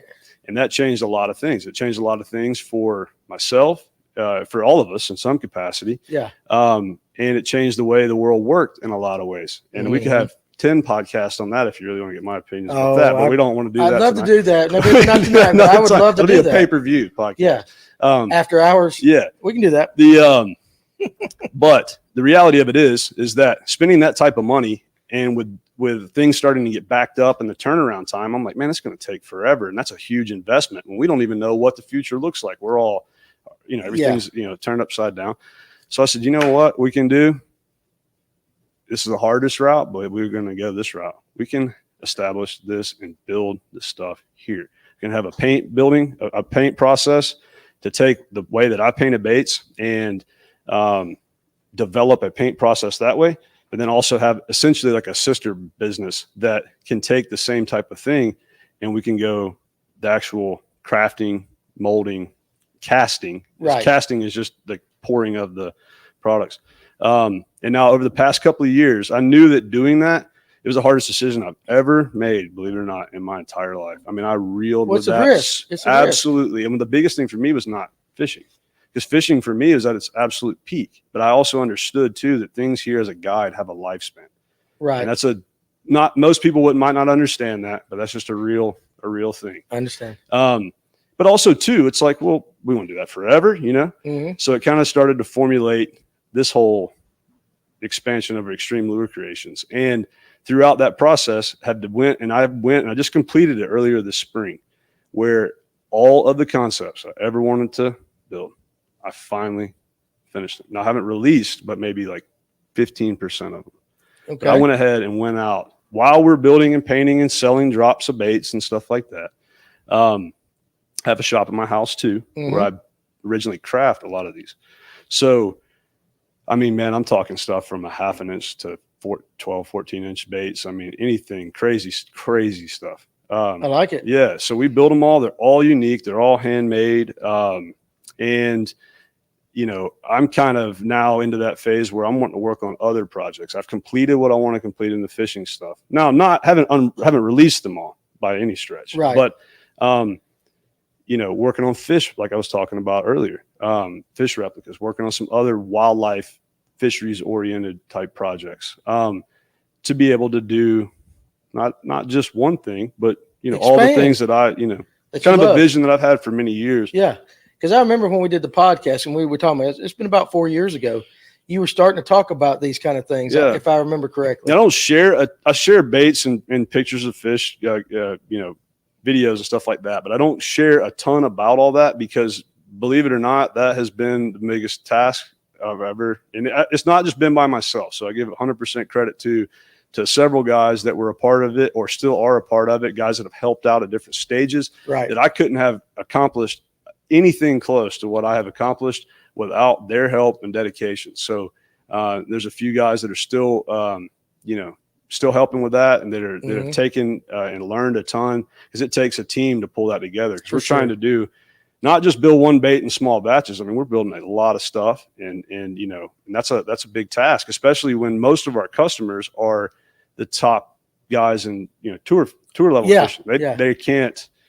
I mean, it's generally to tournament anglers, like it's available to anyone, but that's generally the guys who buy it. It's like a collector guy or like or tournament guy. It doesn't have to be like an elite pro, but just guys that tend to want to have a competitive advantage or use a bait in a certain scenario. Yeah. Because all of them that are introduced or built are just, hey, there's 6 of these, there's 10 of those. That's all there is. Like, we can't identically duplicate it every time because each batch is different. So that's something that I guess that's not a quick rundown, but that's a rundown of what we do. So it's a really unique type of business. Where can someone go to look at these baits, possibly to buy them? You got a website? Yeah, so we do. It's extremelurecreations.com. It's extreme with an X. And the baits, there's not as many available this spring. They're just kind of cycle through. We generally put them around the first of the month. We're supposed to do some yesterday, but had some other things come up. So maybe this weekend we'll post them up on there, but you'll see, you see what's available, and they're all first come, first serve. They all kind of come through in a batch, and then we ship them in a batch. So we don't do rush shipping.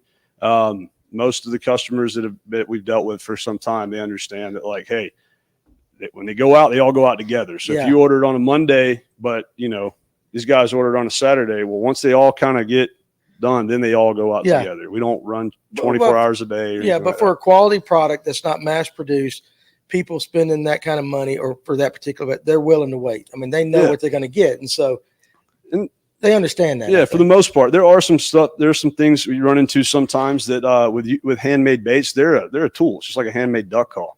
They're handmade turkey call. You have to maintain them. You want to take care of them best you can, but knowing how to maintain them is really important. And that is something that in a previous era, most all bass fishermen knew how to maintain or tune their crankbaits and spinnerbaits and stuff. That's getting lost a little bit now. Oh, yeah. Where like just general things like line tie position, even the way that you tie onto your split ring, like sometimes people don't realize it, and it can't be tied in that gap. That's going to affect the way that things pivot. If it's leaning one way, turn it the other way. Yeah. If your spinnerbait wire, if it's leaning, straighten it up. Those things, simple adjustments, like I said earlier, simple modifications can change the entire outcome of how that bait operates. So that is, but each one, no two are the same. And like I said, they're built for specific, specific colors or situations that you'll run into, not only here, but around the country. No, I like that. And I try to tell guys when we tie jigs and all like that, we're not mass producing anything. And even a jig, they all have their own little personal characteristics. Right. If you get jigs that are just every line's perfect every single time, mass produced, they'll catch fish. But when you do something hand tied, whether it's a trout fly or whatever, they're all going to be just, and that's the way it should be like that. So, extreme. Yeah, there you go. You guys see in the comments section, the website, go check them out. Did I get the spelling correct? Is that right? Did he spell it right? Extreme lures like this. Yep, so there you go. Right. Tim's an okay dude. Yeah, he's not the most educated we've ever had in Absolutely here. Absolutely not. Carrie says Uncle R can paint. Hey, I cannot take all the credit anymore these days. I got Dylan and a couple other guys, a couple ladies that done a killer job helping along the way too. So I can't take all the credit. But that is not easy. It's very difficult. No, I hear guys saying, well, I'm just going to buy a bait and take it home and paint it. Yeah, you can slap some paint on it. But the detail and attention to detail that you guys get to, that's next level stuff. I promise you, it's not always it doesn't look like that the whole time. There's some dirty work. Oh, I know. Everybody, I know it. So it's not all glory. So pull up a Hog Wild right there. I wish there was a good bull herring sized glide bait that was actually heavy and balanced well enough to throw. Shine glides are awful. I'm not familiar with shine glides. I'm not either. Things do cartwheels when you cast them. So Well, I'm not familiar with specifically the bait that he's talking about there. Glide baits are different. They're interesting. The way that they have to be at a certain float ratio to have the correct balance. And size is going to determine that, because this is also a common thing that people talk about and people have questions about. They say, well, why does a smaller bait sometimes cost more than this big bait? Well, this is a huge bait. It's got more material. Why does it cost more? It's because that one's 10 times more difficult to make. We're pouring this out of a cup, sanding it, tuning it, and assembling it. And if the smaller it is, the more difficult it is. Yeah. The bigger it is, I'm not saying it's easy, but you're building, two big objects, then configuring them together versus putting together a tiny little puzzle. Yeah. So that's one aspect of that. But you tend to see most of your handmade glide baits. I say handmade, let's just talk about resin baits. They're generally that, larger size. Let's say 5, 6, 7 inch, probably more on the bigger side there. It's a very difficult for any bait builder to build them consistently. Every one of them is different. Like the way the float ratios and stuff are mixed up when they're poured, the way they set, the humidity, all these things factor in. And let's be honest, we're not building these things in a science laboratory. It doesn't mean if it's myself or Bullshad or everybody else. We're working out of garages, closets, paint rooms, backyards. You know what I mean? Yeah. whatever we can, any shot that we can get our hands on. We're not working on like I said, a medical laboratory. Exactly. Where we can balance all that. So all those things factor in, but that's what the beauty of it is. Each one's unique. I agree. So like I said, I can't speak to that bait. It is hard to make a smaller one that still has the same characteristics and swim characteristics of some of the larger ones. But I would encourage him to play around with them. Some of the little modifications we talked about tonight can change might change that bait. Because like adding a heavier split ring or a little bit of a stick-on weight up on the chin or up on the front hook hanger can change that angle and totally change the way that bait can swim. Versus, sometimes you can take that away too. You see, it's an endless process. Yeah, but you got to keep working. Yeah, that's right. I love that. That's awesome. Let's see. All right, Surf Dad, you answered Surf Dad on how to get here like that. That's so cool. Yeah, you and any of you guys listening or watching this, if you're in the area on either the Tuesday night when we do all the other species on a Thursday night, you guys are always welcome. Actually, he had to leave, but we had a guy that came in here yesterday from Texas, just moved up here, and I was telling him about the podcast, and he actually sat in and watched the first hour. Savage Gear Shine Glide. So yeah, so what are we looking at? Savage Gear Shine Glide. The bigger ones might not be too bad, but the smaller size is god awful. Okay. Yeah, I mean, I'm not disagreeing. I don't know. You'd have to just play with it though. Don't you never know. Sometimes baits that kind of go under the radar or get thrown into a category of not being good. Sometimes guys would be surprised to know how people find little ways to tinker with them and change them. Maybe take the tail off that's on it. Maybe put a fluke tail on it. That's all. I'm not going any further down that hole. But but there are things you can do and run. Yeah. All right. So I want to make sure we get this for guys that are watching this. Before we get off, too far into it, and you have to leave. Right now, what is today? May 2nd. May 2nd. May 2nd. All right. So let's say for the next month going forward, going into summer, what are patterns that guys that they only get a weekend, they're not on the water every day? What is something those guys can do to be successful, go out there, best chances to catch bass, be it largemouth or spotted bass on any of our North Georgia Highland reservoirs right now? One thing I would say is do what you're comfortable with, what your gear and your equipment is suited for. You know what I mean? If you're just kayak fishing, awesome. I have a kayak too. Love to do that. Fish where you are comfortable, because what I'm going with, where I'm going at here is that for the next month or so, there's a lot of fishable water, from one lake to the other, offshore to shallow. We talked about it tonight, where we've got a lot of different bites going on. So a guy can go out and have a successful day doing a lot of different things. So that's the first thing, because I find from long time of guiding, sometimes guys that they try to take on too much too quick. He said he's catching them on a topwater. He's getting them on a jerk bait. He's getting them on a jig head minnow. So they're trying to do too many different things. And when you've got just a small window to fish, hey, wife's going to let him go fishing Saturday morning. Pick something and just do that. Simplify. Versus trying to do 20 different things. It's just not realistic all the time. Yeah. Take your worm and go fish you some laydowns. Or if that's what if you got forward scan, you want to go do something a little bit more, just more technical, man, go have a blast doing that. But as far as general baits go, some variation of a worm, wacky, nail weight, shaky head, anything in that category, Ned rig, topwater, fluke style stuff, that's going to be a player every day. If I had one bait to pick for the next month, some type of topwater is never a bad choice. And it can like I said, I can make an argument for any of those baits and how they can catch you a really big fish for the next month. But those couple of categories right there is really where I would, keep my focus. And as a guide, that's what we're going to go do in the morning. So we've been doing all week. So we're going to continue to do for the next, Hey, I got you. If it works. Let's see. Robert Putnam.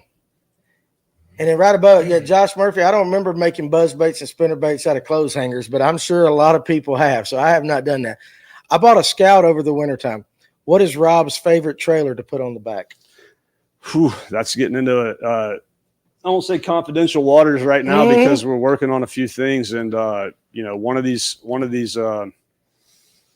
that's a whole, maybe some news will be coming out soon on that. But the favorite trailer across the board is just going to be some type of a fluke split tail.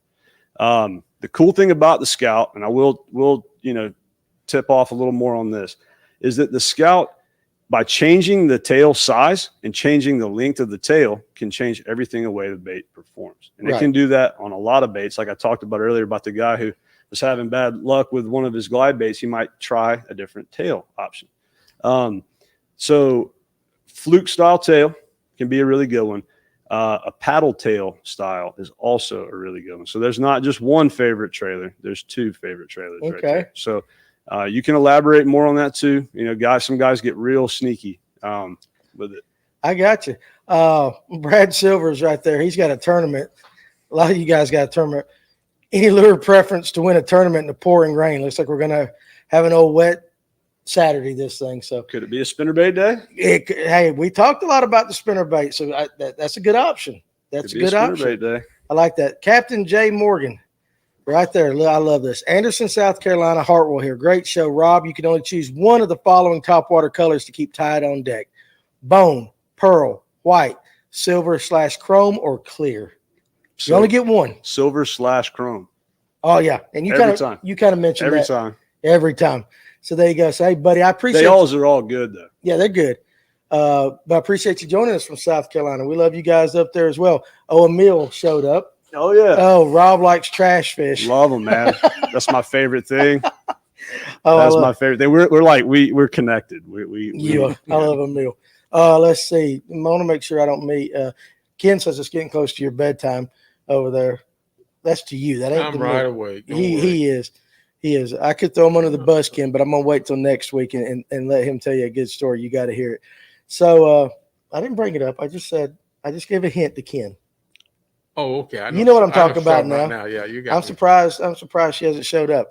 But anyway, all right. So Kevin may be grounded. We're not really sure. Emil had a great day today. Absolutely, yeah. I hadn't seen. So he, I don't know. Oh yeah. I think I saw when I was walking in the door. It was like the first thing up. I didn't even get a chance. I noticed it real quick. I did. Yeah. So he was at the top finish on the opens. He's up there. Yeah. Well, Emil. Good job, Emil. Yeah, absolutely. We're proud of you. So. I'll go check it out. I kind of noticed that. Carrie wants to know this: is a red square bill around shallow timber stumps a good color year round? He's just trying to push the red button. Only colder water temps, you know. He's just trying to push the red button. He is. Yeah. I mean, yeah, it's going to be good around. Let's read the question here. Yeah, you may read it again, or just everybody read it, or you just want to I mean, I think in certain situations it can be good year round. I mean, depending on where you're fishing in the country, but But yeah, I think that's a loaded question. I kind of figured that. So David Aldridge said he had a second in the EQ. So that's awesome. I think that boy could catch a fish out here in the middle of the street. So guys, listen, we're getting towards the end of the program, getting on up there. So if you got any other questions for Rob, you better put them in now. Don't want to miss any. If I missed a question, pop them in there. How about your guiding? I know that you still booking trips, or is that something you do a lot of? And if so, how can people get in touch with you for? Yeah, so I was actually on the phone earlier when I was coming over here with working on some of the new stuff for a new website. So for as far as guiding goes, I haven't really guided much at all in the past 2 years. When I made the decision to expand my business, I knew that I was going to have to focus all my energy on that for a period of time. It wasn't to be, it was to get it established. Right. So I do some trips. It's more seasonal. I tend to do them with previous clients, but I will take on some. My website is robjordanfishing.com. Okay. It may be up live at the moment. We were doing some changes, this past week, and but it should be up. It was okay. They told me it was going to be up this evening. Yeah. You can get in touch with me there, but I do some guide trips. Like I said, mainly just in the spring and fall, and primarily just work on the lure business. But so much has changed in the fishing industry and is changing currently that it forces us to have to evolve and change too. For sure. And, a lot of that is where it's like, I can see a lot of baits that we are known and familiar with. If things that are left unchanged, they're going to be a thing of the past. So and I want to always stay a step ahead of that. And I started working on that over a year ago to stay. And is that something? Oh, TKR, this is serious tonight. Nobody has locked up. Listen, the man's throwing out juice. I ain't had time for none of my crude humor tonight like that. So I'm trying to learn just like you guys. I'm trying to absorb it like a sponge. Top selling lure. Yeah, I was going to ask Scott Mieres. I hope I said that correctly. Again, you guys know how I am. What is the top selling lure and color from your So I would company? say it's interesting. So now, in recent years, we have data. We have a couple years of data to go off of. But the top selling lures, off the last report that I saw, megabasses and sabiles have always been what prior to us building any baits in house. Those were always the top two. Early way back in time, it was like a 1.5 RC back in the day. Now it's a 44 megabass and sabile. So those are your three. That's the top three selling baits we have, and some variation of like a Lanier herring. That's something a color that I started a long time ago, and I'm sure there's other people that make a Lanier herring too. But like that's that is your top selling. Gotcha. Yeah. Are you ever going to start making YouTube videos again? Highly unlikely. Yeah. You got so much going on. No, I mean, it's, I may do some, and I will say this, for the past 3 years, I haven't really posted much content. We have shot all of it. I don't want to share it right now, but I want to share it after it's all done, because I learned a few years ago, it's part of the reason why I chose to do this. That like, it's a double-edged sword. Especially when you're actively out there, it's not to be all negative about it, because there's tons of positives from it too. It's just the reality of it. And that I wanted to shoot it all and have it to be able to document the story, let's say, of what it took to do it. But I wasn't going to share it along the way. I was going to I've shared a little. Yeah, right. Things, but to be able to share it kind of after the fact. Yeah, I like it. But as far as YouTube goes, it's awesome platform. But one of the things that I started to have a little bit of issue with was the fact that like, this is a really unique podcast, but so many of them are the exact same. So many guys' content is the exact same. It's regurgitated information that you read and you heard from the other guy. Yeah. It just becomes really saturated. Generally speaking, I've always tried to just try to go my own lane, and I just started to notice that like, man, this is a lot of time, a lot of effort, a lot of energy. And I needed to channel that into, like I said, with the design stuff and the production shop. So trust me, I'm not saying like don't unsubscribe or anything. I may post some stuff from time to time, but I doubt that I'll be doing that all the time. It is what you just said is true. Because like, trust me, anybody can go buy some mics and start a podcast now. It's different. Right. And it's hard to, and if you got upset with everybody in the world that started a podcast, it'd drive you insane. You just stay in your lane and do your job. And if you do something good, whether it's bait making or whatever, people, they'll tune in, or they'll appreciate that. They find what they like. And if they, and I encourage you, if you want to start a podcast, go do it. It's not as easy as you think. It applies to all things in life. It does. Whether it's fishing or anything else. Louise. Don't make nobody mad. They'll start a podcast. It's a good question. Rob, why do so many blueback herring colored baits on the market look like trash? And he's talking about other companies. And here's something I've noticed. I love it.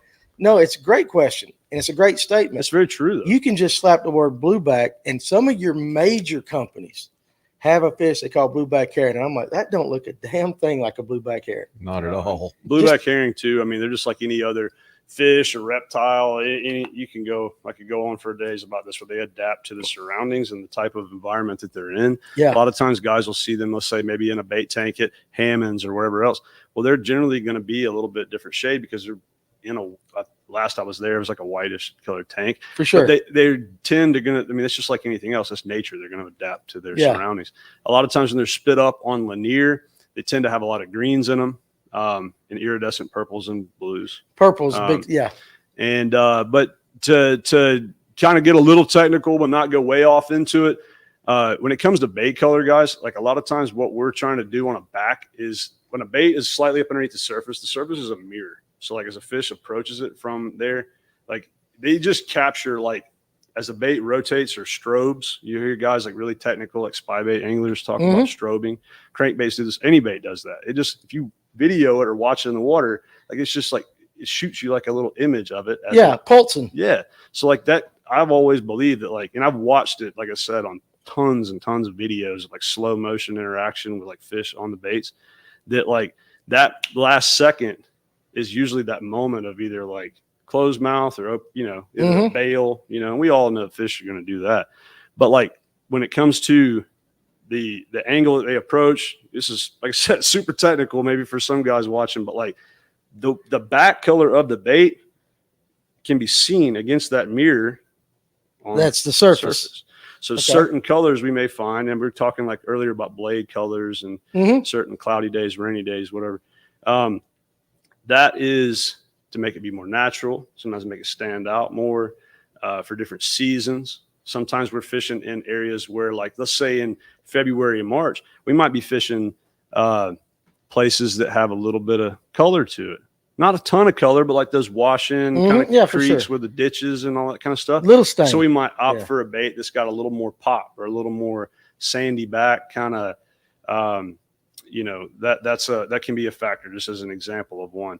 But yeah, most blueback herring baits on the market do not look very good because, truthfully, not many of those people that are working on or designing those baits have any understanding of how these fisheries work. They just slap the name on them and call it a day. Yeah. I'm not saying those colors can't work here or work other places. A lot of those are good looking baits. They just don't look like what we've got here. Yeah. Right. And you ever seen a Kitech blueback? It's like just straight blue. Yeah, the Kitech, they really. They have some iridescent blues, but it's more on the purple hue. Honestly. Yeah, it's the one I got. I got to think. I ordered. It said blueback herring the first time I ever ordered them, but it came in. It was like, it was this color, and I was just like, that looks nothing like a blueback herring. Do you paint your baits on a chrome blank or a clear blank? All the above. Yeah, we've at one point in time, I think we owned most of the stock available of megabasses of certain colors. Through a period of time, 21, 22, and there's like lower supply of specific base colors that can be used to create other things. But those were all a part of like small batches. We won't likely go back down that angle. That was a stepping stone. Right. That was a part of the plan all along, but it was to get to where, checkpoint one. To where you are now. Yeah. That's right. Okay. Do you think a bait can look too real? And I've had this conversation. Is there any merit into a bait looking on the creepy edge of fake versus real that gets a reaction? Yeah, and that's a whole thing, man. That like, one thing, and I know it's getting late. But the direction that we're going as a sport and as an industry is very scary. And I don't think that people are fully understanding, like, what does this actually look like? They're just talking, well, this is a natural evolution. It's like, what are you guys going to evolve this into? Right. Like, there's not, what do y'all think? If there's not a limit put, like, what the hell do y'all think is going to happen? Right. For sure. Yeah. You're not going to be able to catch them unless you're not using live bait, or you're going to have this turned up so much that, like, guys, we're getting so far away from bass fishing that, like, because I understand that not everybody watching that has access to the same technology or knows the full capabilities of the system, or what's around the corner. So, like, to be fair, I may have some more information that some others might not have, right? Vice versa. Yeah. But this has way bigger scope, bigger ramifications than just throwing out a dot on a screen. And if we don't get that under control at some point, you're going to have to use a bait that's so unbelievably realistic, or you're going to have to go completely opposite the other direction, maybe fall back to something more traditional, but just in a completely different scenario. Because I do believe that baits that are unrealistic to our eye sometimes can trigger a lot of strikes. For sure. And they have the spinnerbait, great example of one. It looks real in the water, but like compared to like an ultra high def, minnow style bait or swim bait. If you lay them on the table, one's got metal and wires and, blades all over the place. That's right. But it has characteristics that will draw strikes, rattle trap, lipless baits. I mean, they have a realistic shad profile, but in the water, they are ungodly loud, but yet bass hammer. It just triggers a response from them. They're like, I'm sick and tired of that stupid thing rattling. Make it stop. Yeah.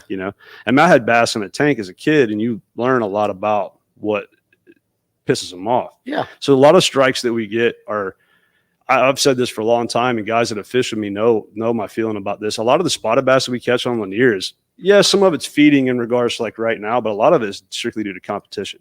Like they're eating, but they're not. You ever seen one that looks hungry?